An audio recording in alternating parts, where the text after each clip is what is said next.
Bonjour à tous et bienvenue à La Chapelle en ligne. Je m'appelle Loïc et je fais partie de l'équipe pastorale de La Chapelle. Si c'est une de tes premières fois avec nous, je te souhaite la bienvenue. Je suis vraiment content que tu sois là. Aujourd'hui, c'est le pasteur Jérémy Meyer qui nous apporte un message de Noël. On l'écoute ensemble et on se retrouve juste après. Comment ça va tout le monde?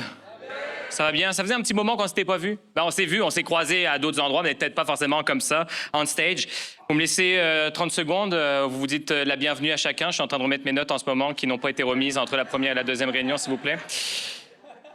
Non mais blague à part, qui aime Noël ici? Que ça? En fait, non, c'est juste que vous n'avez pas aimé vous réveiller ce matin avec toute la neige qu'il y a eu, c'est tout. Mais est-ce qu'il y en a qui aiment Noël ici? OK, cool.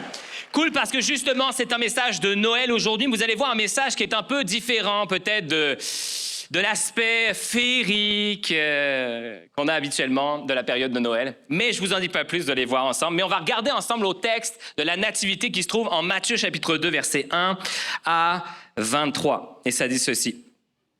Jésus était né à Bethléem en Judée sous le règne du roi Hérode. Or des mages venant de l'Orient arrivèrent à Jérusalem. Ils demandaient « Où est le roi des Juifs qui vient de naître?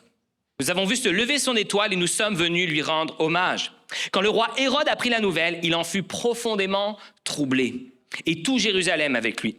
Il convoqua tous les chefs des prêtres et les spécialistes de la loi que comptait son peuple, et il leur demanda où devait naître le Messie. « À Bethléem en Judée, lui répondirent-ils. » Là-dessus, Hérode fit appeler secrètement les mages et se fit préciser à quel moment l'étoile leur était apparue. Puis il les envoya à Bethléem en disant « Allez là-bas et renseignez-vous avec précision sur cet enfant. Puis quand vous l'aurez trouvé, venez me le faire savoir pour que j'aille moi aussi lui rendre hommage, espèce de menteur. » C'est pas écrit dans la Bible, ça, par exemple. Quand le roi leur eut donné ses instructions, les mages se mirent en route. Et voici l'étoile qu'ils avaient vue se lever les précédait. Elle parvint au-dessus de l'endroit où se trouvait le petit enfant, et là, elle s'arrêta. Lorsqu'ils repartirent, Dieu les avertit par un rêve de ne pas retourner auprès d'Hérode. Ils regagnèrent donc leur pays pour un autre chemin. Après leur départ, un ange du Seigneur apparut à Joseph dans un rêve et lui dit « Lève-toi, emmène l'enfant et sa mère et fuis en Égypte. Tu y resteras jusqu'à ce que je te dise de revenir, car Hérode fera rechercher l'enfant pour le tuer. » Joseph se leva donc, emmena l'enfant et sa mère de nuit pour se réfugier en Égypte. Il y resta jusqu'à la mort d'Hérode. Quand Hérode s'aperçut que les mages s'étaient moqués de lui, il devint furieux. Il donna l'ordre de tuer à Bethléem et dans les environs tous les enfants de moins de 2 ans, conformément aux précisions que lui avaient données les mages sur l'époque où l'étoile était apparue.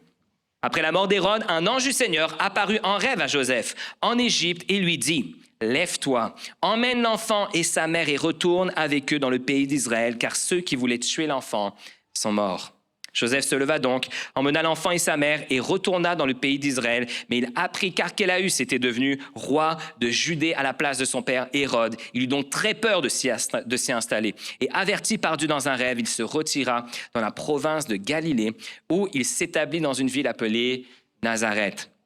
Ainsi s'accomplit cette parole des prophètes. On l'appellera le Nazaréen. Le titre de mon message ce matin est « Où est le roi ?» Une question tout à fait légitime lorsque tu débarques en ville à la recherche d'un roi et qui plus est au sein du palais royal.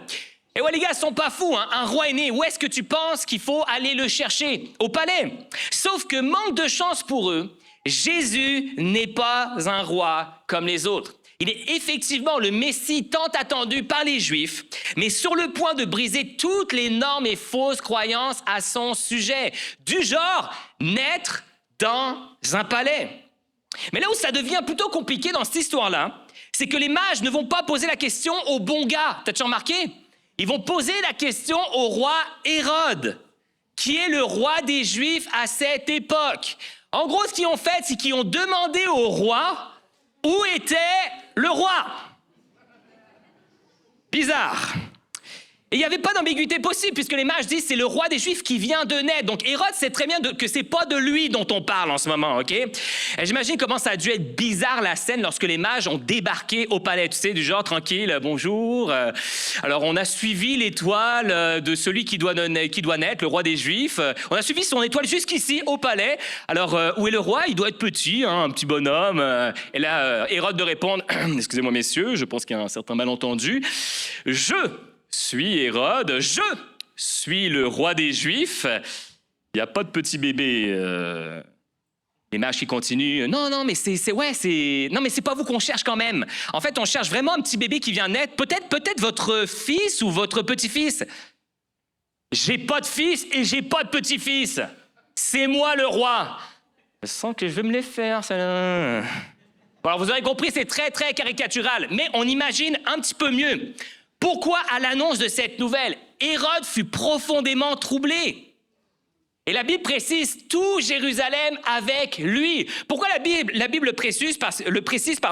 C'est parce qu'à l'époque, je veux dire, quand ton dirigeant, quand ton roi, il est troublé, ben, ça fait des vagues. Et dans le cas d'Hérode, ces vagues étaient potentiellement gigantesques.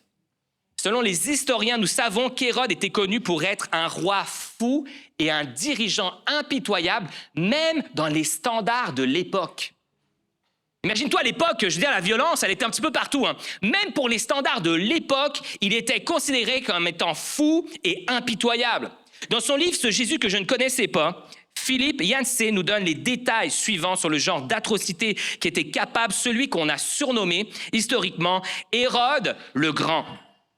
Il assassina 2 de ses beaux-frères, sa propre femme Marianne et 2 de ses propres fils. Et écoute bien ça, 5 jours avant son décès, il ordonna l'arrestation de nombreux citoyens et décida qu'il serait exécuté le jour de sa mort afin de garantir une atmosphère de deuil adéquate dans tout le pays.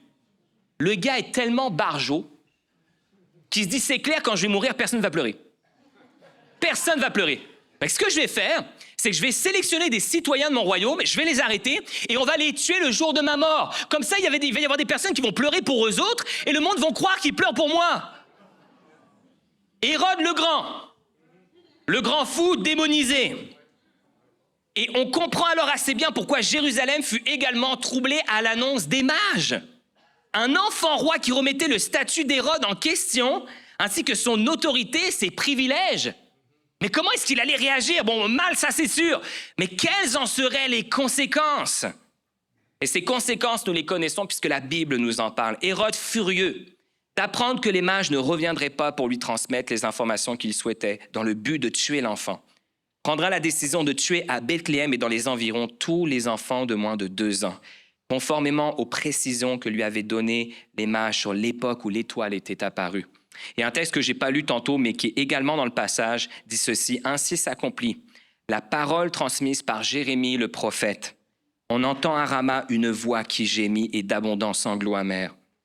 Rachel pleure ses enfants, et elle ne veut pas se laisser consoler, car ils ne sont... » Une image bien moins cute et bien moins féerique de Noël. Vous trouvez pas? Quand on fête Noël, nous, c'est le party, il y a de la lumière partout, de la musique de Noël, c'est joyeux. Mais lorsque tu regardes au premier Noël, ça clash pas mal avec le genre de Noël qu'on fait aujourd'hui.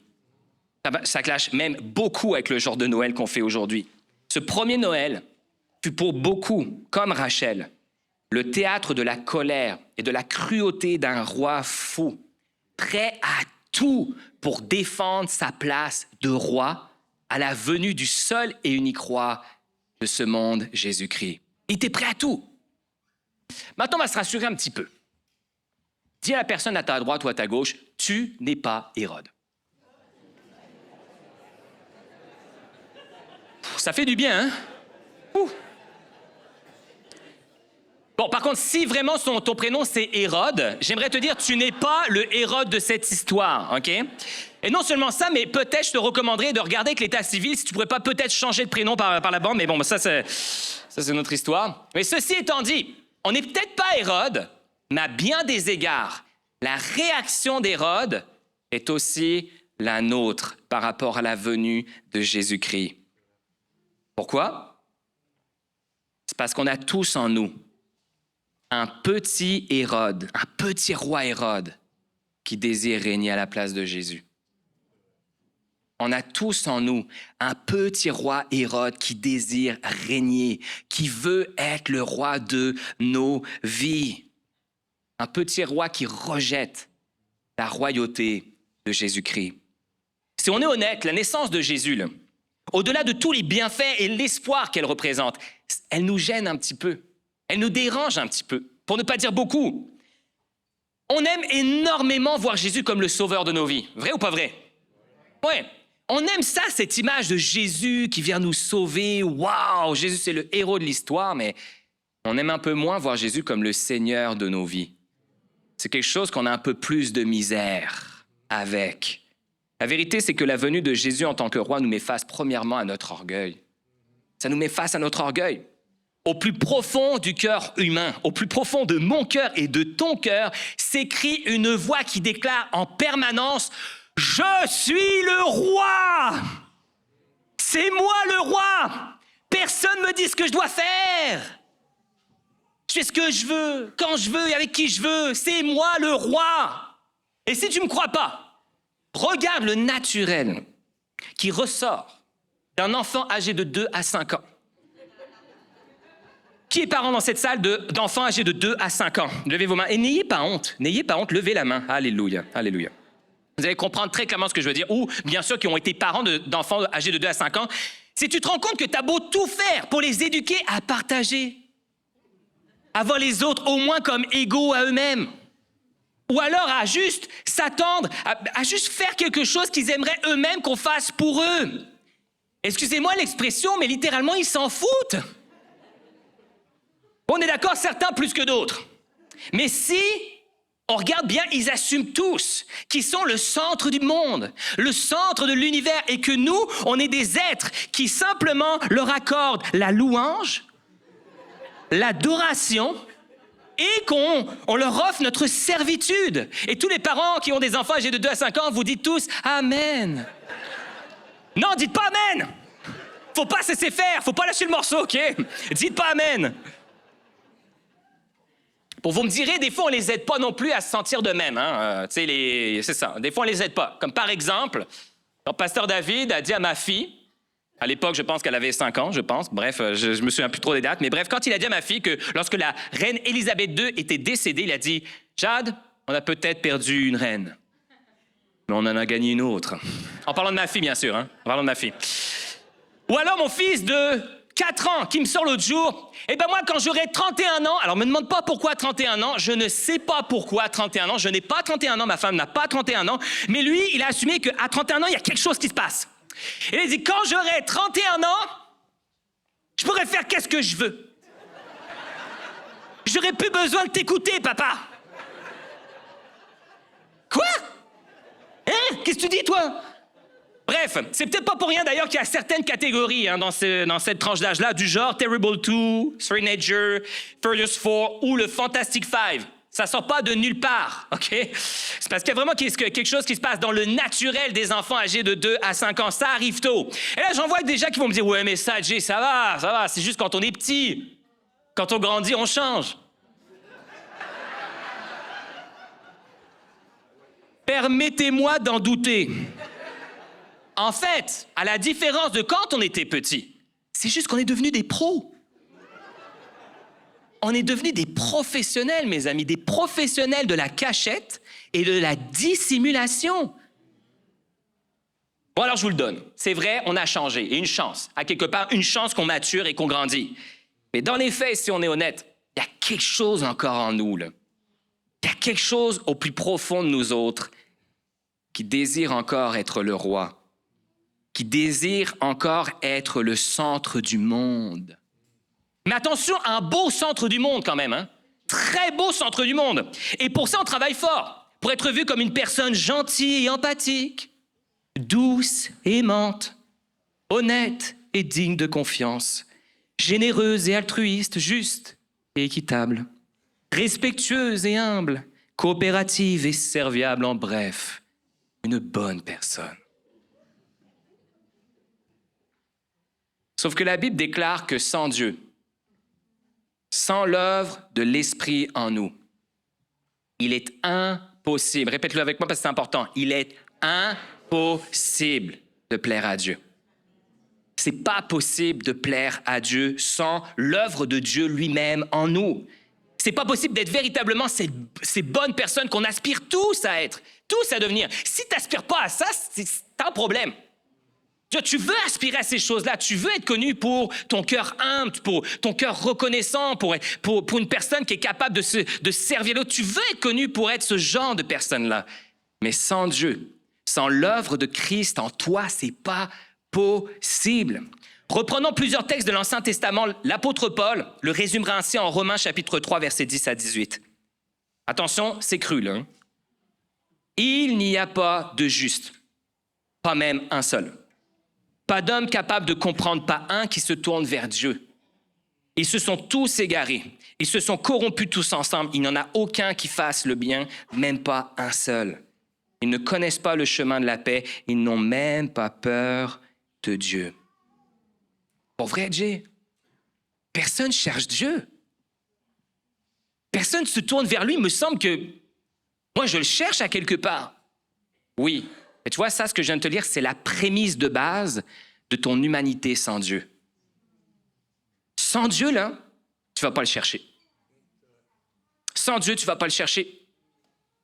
Sans Dieu, tout ce qui ressort, c'est ton péché. Tout ce qui ressort, c'est ton ego. Et comme l'exprime si bien Timothy Keller dans son livre Noël caché, si l'enfant roi né à Noël, Jésus, est le Dieu véritable, aucun d'entre nous ne le cherchera à moins que nos cœurs ne soient surnaturellement changés pour le vouloir et le chercher. C'est quelque chose d'assez bizarre à comprendre, mais en gros, ce que ça signifie, c'est que pour trouver Dieu, tu as besoin de Dieu. C'est spécial quand tu y penses, hein? Pour réussir à chercher Dieu, à le trouver, tu as besoin de lui dans le processus. En réalité, ce qu'il faut que tu comprennes, c'est que Dieu est toujours à l'initiative. Tout le temps à l'initiative. C'est lui qui fait le premier move. C'est lui qui fait le premier pas. Et de la même manière, j'en parlais avec Pasteur David juste avant le premier service. Je dis, c'est quand même fou de réaliser que quand tu regardes le témoignage des gens qui ont vraiment vécu de quoi spirituellement dans leur vie, qui ont décidé de donner leur vie à Dieu, de faire de Jésus leur sauveur, leur Seigneur, ils disent tous la même chose. Sa grâce m'a trouvé. C'est pas, hey, j'ai cherché comme un fou, waouh, et je l'ai trouvé. Non, à un moment donné, Dieu t'a trouvé. Puis souvent, en fait, Dieu t'a trouvé le premier. Et éventuellement, toi, tu l'as trouvé. C'est ça que ça veut dire. Personne ne me dit quoi faire. C'est moi le roi. Je fais ce que je veux, quand je veux et avec qui je veux.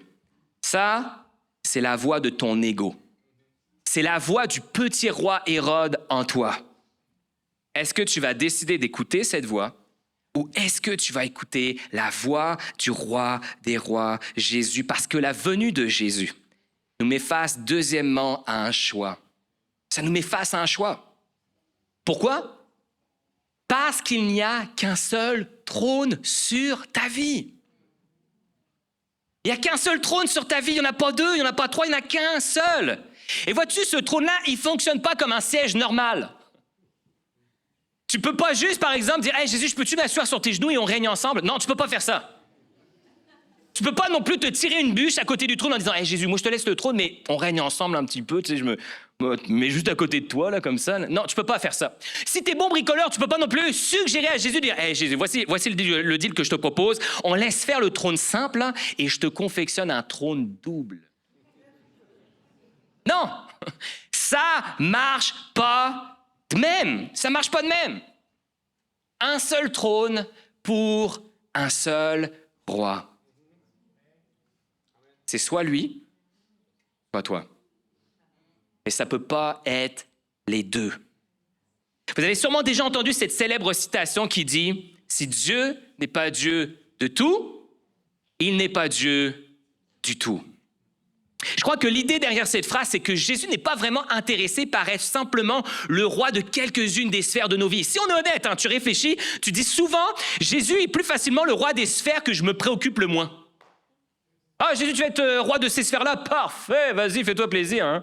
Mais par contre, les sphères qu'on ne veut pas lâcher, qu'on veut garder le contrôle, qu'on veut garder la main mise dessus, qu'on veut rester roi de ces sphères-là. Alors ça, par exemple, c'est beaucoup plus difficile pour nous de les laisser à Dieu. Mais Jésus n'est pas intéressé par être roi des sphères de ta vie que tu veux pas forcément être le roi.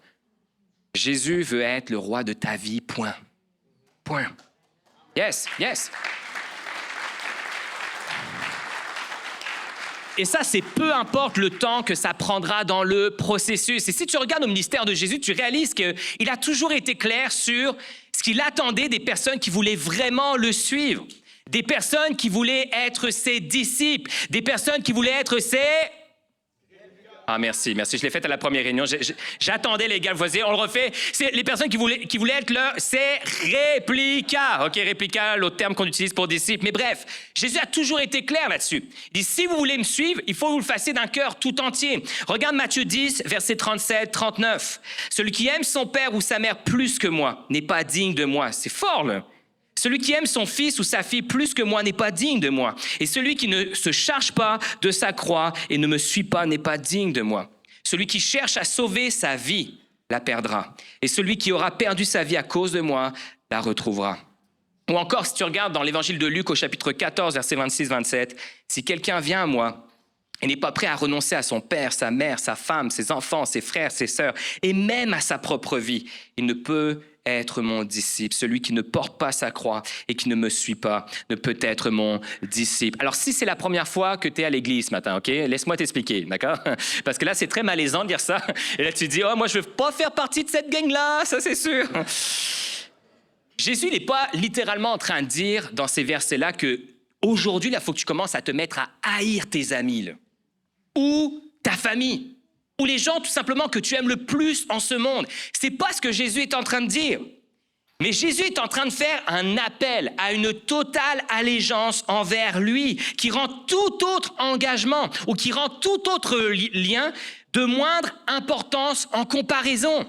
C'est que tu réalises en fait que tous ces liens-là avec ces personnes-là, que tu as ta famille, tes amis, ces gens-là que tu aimes le plus, c'est pas que ces liens-là ne sont pas importants. C'est juste qu'ils sont moins importants. Le lien qui prime sur tous les autres, c'est celui avec Jésus. C'est lui qui prime sur tous les autres. C'est lui qui doit dicter ta vie. C'est un appel à une autorité absolue, à une loyauté inconditionnelle qui inévitablement induit dans mon cœur et dans ton cœur une résistance profonde. Mais je précise, parce que c'est important de le faire à cette étape-ci du message. Jésus n'est pas le genre de roi à régner comme un roi Hérode. OK, il faut que tu comprennes ça. Jésus, il ne règne pas avec une mauvaise autorité. Jésus, il ne veut pas ton mal, il veut ton bien. Il n'est pas du tout sur le même scénario de dirigeant de ce monde, OK? Alors qu'eux, ils sont tous là pour leur poire et pour eux autres, la majorité d'entre eux. Je ne dis pas qu'ils n'ont pas des motifs mélangés. Il y en a, ils veulent vraiment bien faire les choses. C'est vrai, il y en a qui veulent bien faire les choses. Mais dans les faits, c'est que c'est toujours mélangé. Mais Jésus, il n'y a pas de mauvais motif. Tout ce qu'il veut, c'est ton bien. Il est ce genre de roi. Et parmi justement les choses qu'on pourrait décrire sur sa royauté, Jésus veut régner par amour, avec sa bonté, sa bienveillance. Le règne de Jésus est complètement différent des autres que tu pourrais trouver en ce monde. C'est un règne parfait dans lequel nous jouissons de sa paix. Et on ne parle pas juste d'une paix qui est l'absence du conflit, mais une paix qui est son shalom. Et si tu regardes l'hébreu du terme shalom, tu réalises que shalom, là, c'est huge dans la signification. C'est une expression qui décrit le bien-être, la santé, la prospérité et le salut. En bref, la somme de tous les bienfaits que Dieu a en réserve pour tous ceux et celles qui veulent le suivre. Pour tous ceux et celles qui placent leur foi en lui. C'est ça le shalom de Dieu. Et lorsque Jésus est roi de ta vie, c'est ça qu'il veut amener en toi, dans ta vie. En Ésaïe chapitre 9, versets 5 et 6, nous trouvons l'une des plus belles prophéties, selon moi, qui annonce la venue du roi Jésus. Et elle dit ceci: « Car un enfant est né pour nous, un fils nous est donné.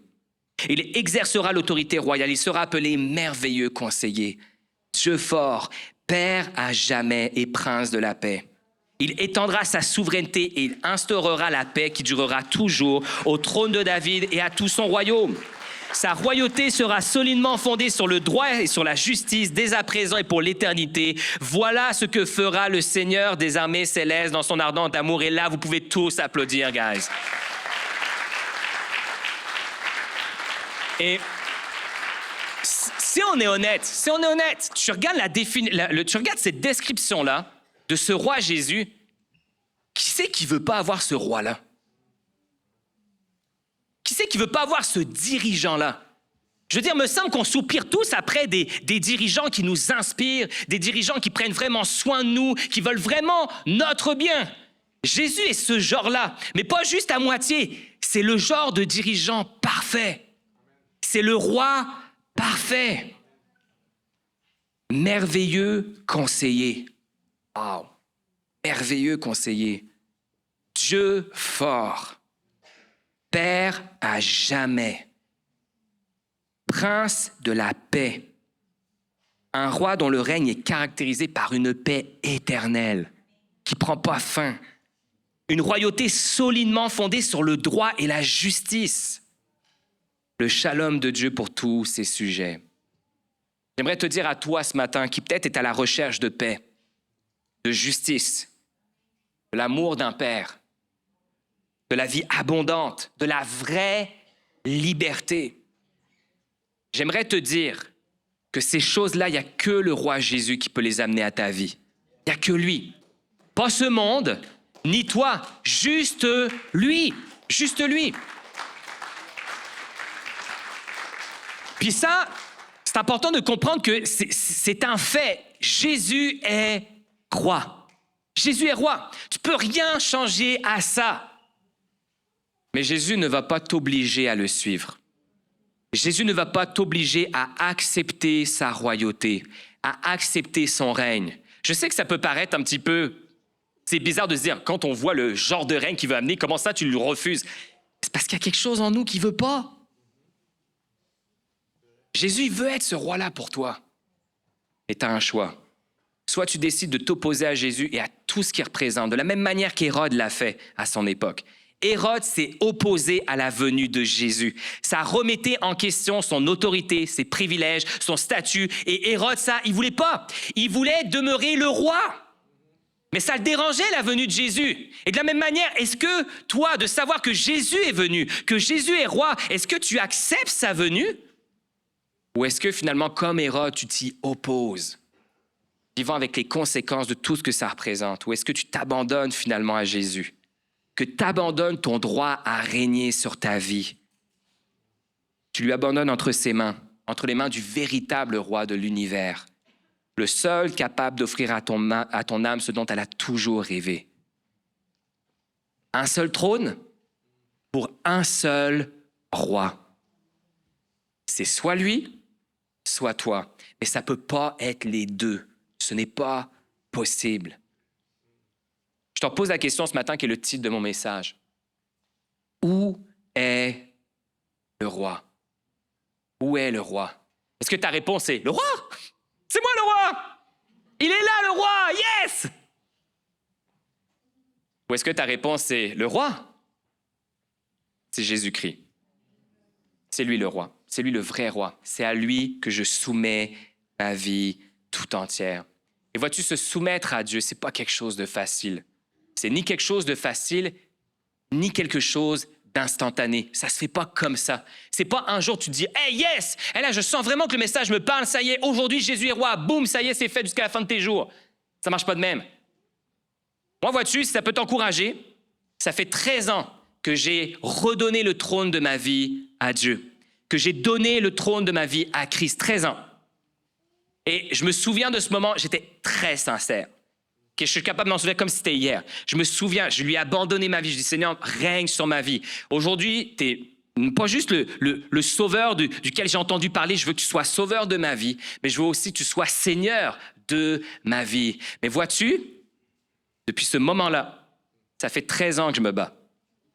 13 ans que je me bats contre la tentation de le reprendre, ce trône-là.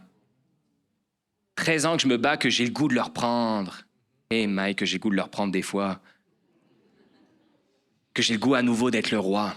Que l'attention soit sur moi, les honneurs ce soit pour moi, la gloire ce soit pour moi.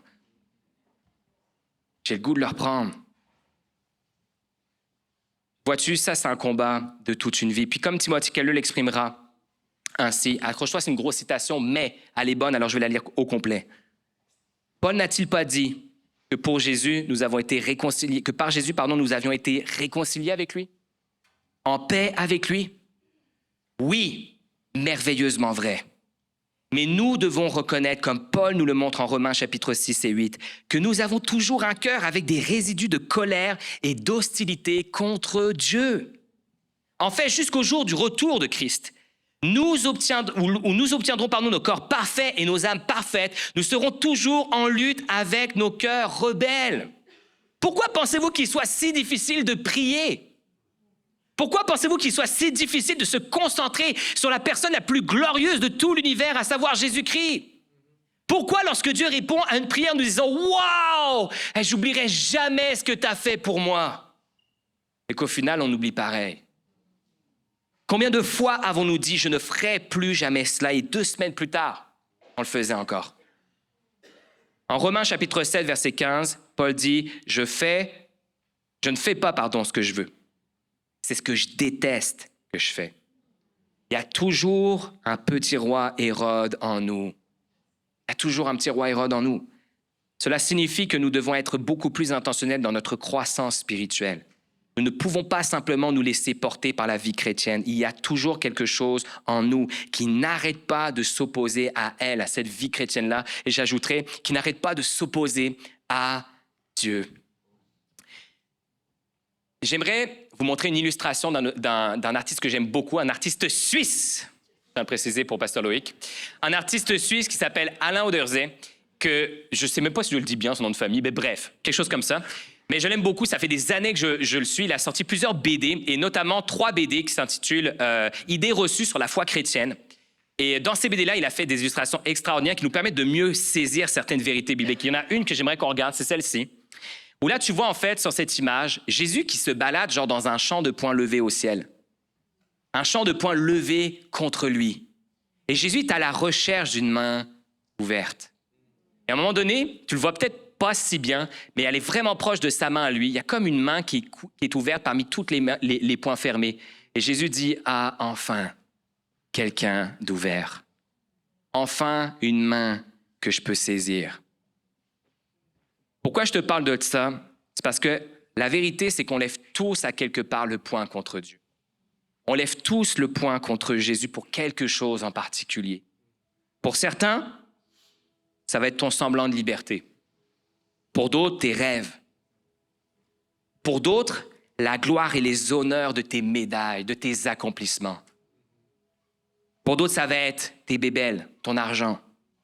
Pour d'autres, tes idoles. Ou tout simplement le trône de ta vie, que tes poings fermés devant Dieu. Tes poings fermés devant Jésus. Mais le problème, c'est que si symboliquement, ton poing est fermé devant lui, il ne pourra pas saisir ta main et t'offrir la vie qu'il veut t'offrir. Pour qu'il t'offre la vie qu'il veut t'offrir, il faut que tu sois main ouverte. Pour qu'il change la sphère de ta vie que tu gardes encore en ce moment-là.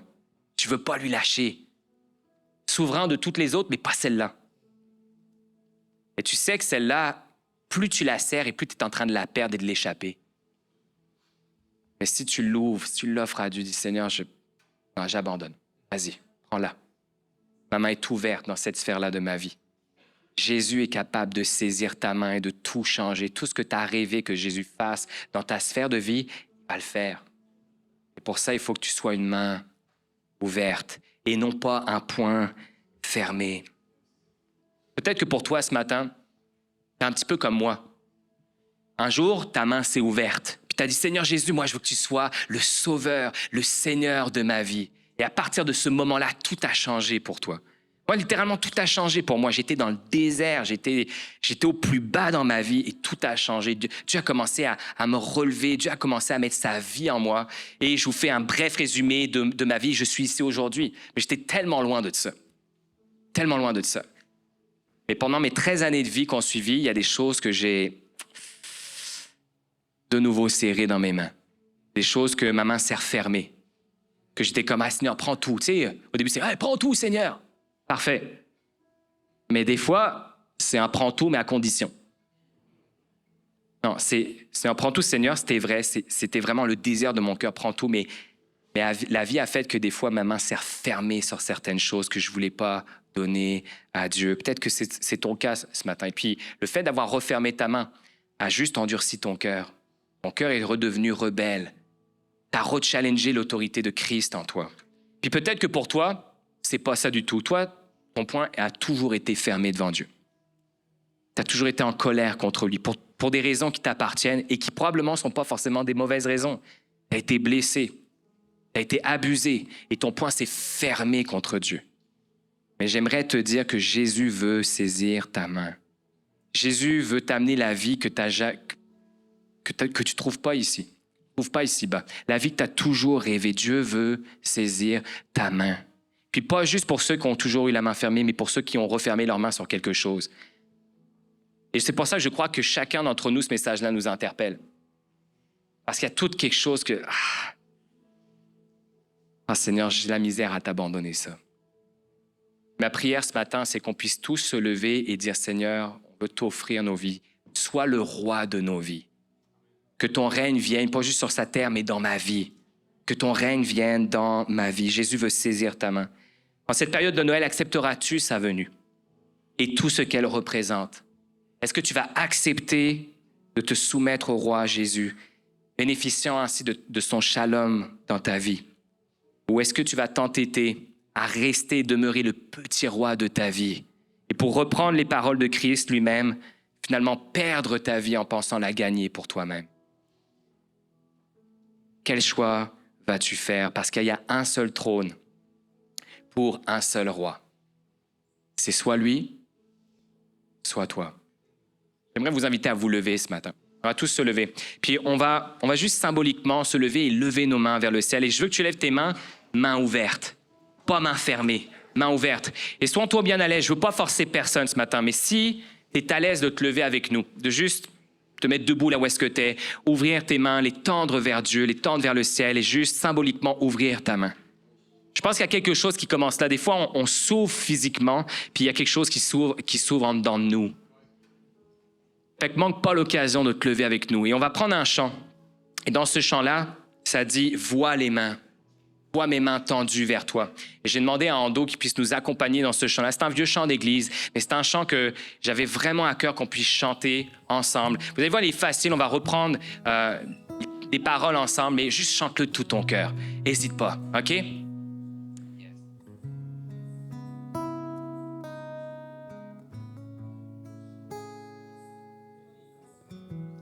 Viens me transformer, viens tout diriger, prends la place qui te revient. Viens me transformer, viens tout diriger, prends la place qui te revient. Viens me transformer, viens tout diriger, prends la place qui te revient. Viens me transformer, viens tout diriger, prends la place qui te revient. Vois mes bras tendus vers toi. Vois mes bras tendus vers toi. Vois mes bras tendus vers toi. Vois mes bras tendus vers toi.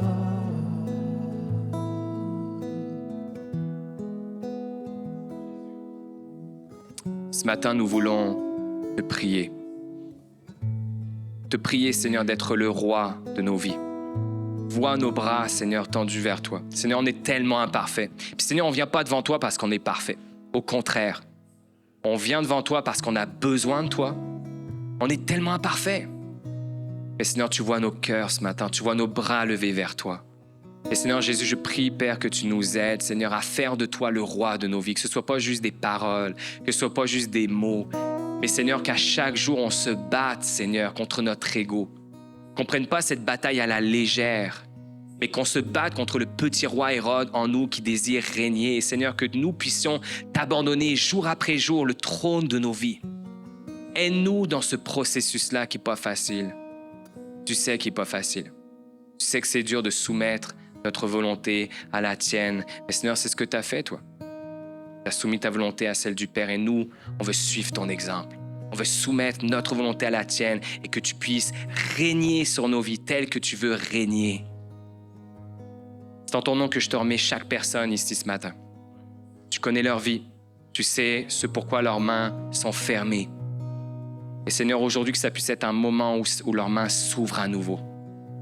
Et je prie pour ta vie dans leur vie, Seigneur, le shalom que tu as promis, Seigneur, dans leur vie. C'est en ton nom que nous prions et que nous nous en remettons, Seigneur, à toi. Viens régner, toi le roi des rois, le Seigneur des seigneurs. Et c'est en ton nom que nous prions, Jésus. Et toute la chapelle dit avec moi, Amen, Amen, Amen. Louons Dieu ensemble, les amis.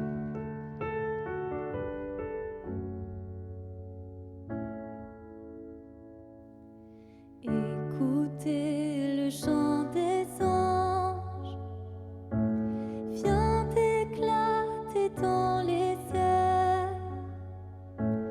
Joignons aussi nos louanges à leur sublime concert.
Où est le roi dans nos propres vies?